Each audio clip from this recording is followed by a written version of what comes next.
a discussion about what you need to know if you're going to need a security clearance. Today, August 28th, 2023.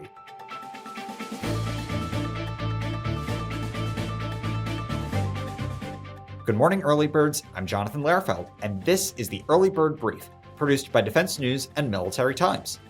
Today, I talked with Federal Times reporter Molly Weisner about demystifying the process of gaining a security clearance. That's especially for young job seekers who may be cautious of how their past recreational activities could impact the process. Molly, thank you very much for joining us today. Thank you for having me, Jonathan. Can you tell listeners a little bit more about what a security clearance is and also what the different types are? Absolutely. It's a great question. So a lot of people think that security clearances are really uncommon, that the number of people who have them you could count on both hands. But interestingly enough, according to data from ODNI, there's roughly 4 million people that hold a security clearance of some kind. And that's government employees, but also contractors who work with the government. So scattered in that population, not all security clearances are created equal. There are 3 main types, and the differences between them really come down to what extent is the information that you're dealing with or the environment that you're in a threat possibly to national security if it's compromised. How secret is the information that you're dealing with? The more secret, the higher clearance you're going to need. So there's a confidential, which is the lowest, there's a secret, and then there's a top secret. And then for really, really maybe more niche stuff or on a need-to-know basis, there's also need-to-know or those who work in sensitive compartmented information. But that's sort of an add-on as opposed to a clearance in itself. So do you need a security clearance to work as a civilian at the Pentagon or at other federal agencies? Yes and no. So it's less about where you work per se and more about what is the kind of work that you do. Even some interns will require a security clearance if the nature of the work that they're doing for the government is, again, sensitive or deals with national security information. So it really just depends. And again, even contractors may require a security clearance. But of course, you often think of those who work in the Pentagon, who work in, your intelligence community. But even other agencies like State Department, for example, they're going to have folks that have clearances. So it really just depends on the environment and the work that you're doing.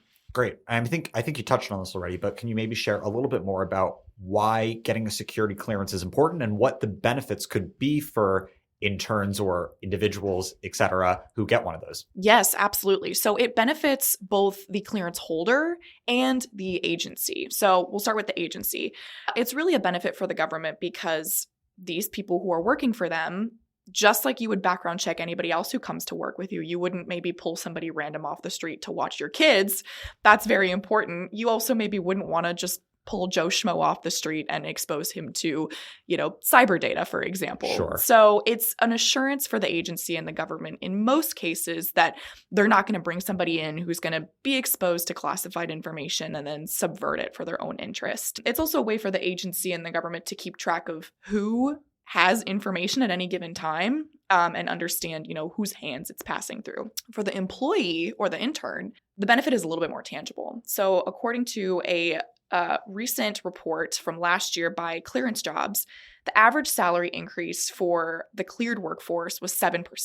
And so if you have a clearance, that's often going to equate money. You might have a higher starting salary if you have one. And if your clearance requires a polygraph, for example, that could boost your pay by 20 grand. Wow. So there are ways in which having a security clearance not only helps you get a job because they're looking for people who are pre-vetted, but it's also going to help you more than likely because that's going to show up in your paycheck. Well, I imagine, and I'm sure listeners imagine, that the process of getting one of these security clearances can be rather challenging. So can you maybe walk us through more what that process is like, what questions one might be asked, and maybe even how long it takes to get one of these? Yes, so you're absolutely right. It is a lengthy process. And if you don't have a security clearance and you're looking to get one, it's not the same as, showing up to the DMV and just getting a new license plate. I mean, this is going to take time, and there's a good reason for that. So first and foremost, folks that I've spoken with have said, be prepared for this process to take a while.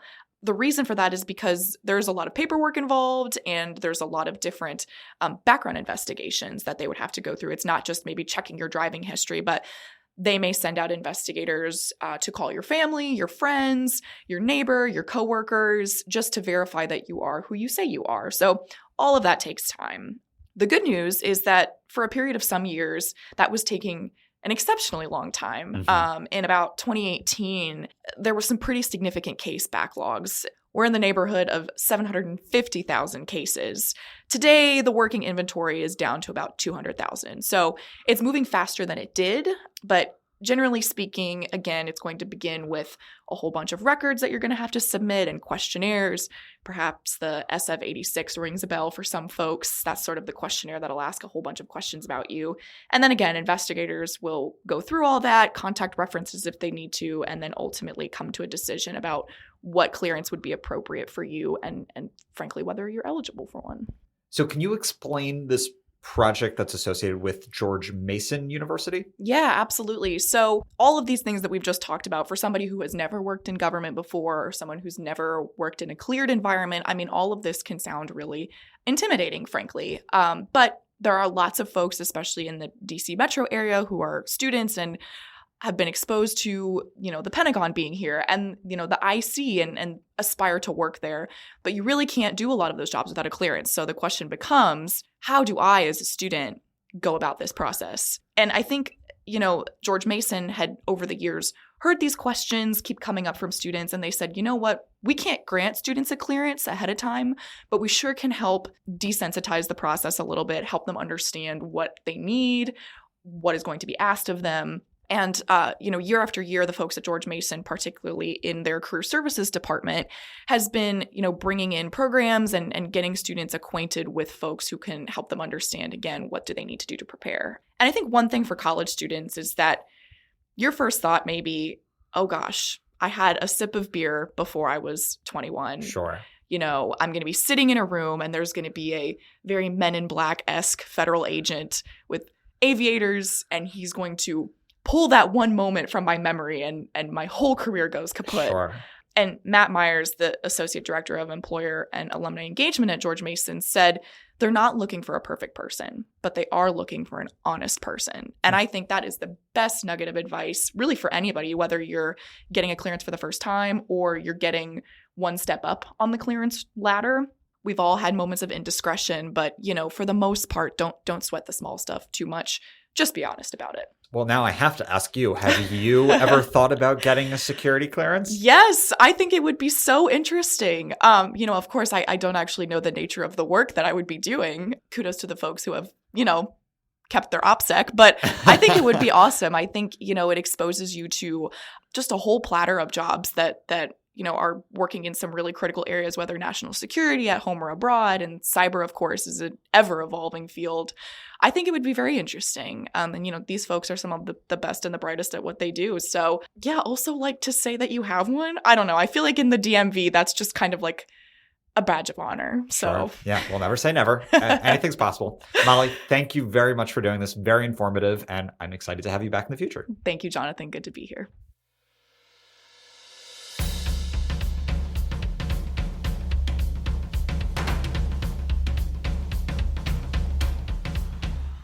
That's it for us this morning. To get more of the top stories and breaking news, go to defensenews.com/EBB to subscribe to the Early Bird Brief newsletter. Please give us a like, rating, and a comment wherever you get your podcasts, and be sure to follow us on social media at @defense_news and @Military Times. The Early Bird Brief is hosted by me, Jonathan Lehrfeld, and produced by Simone Z. Perez. If you liked our conversation today, be sure to check out Molly's story at federaltimes.com.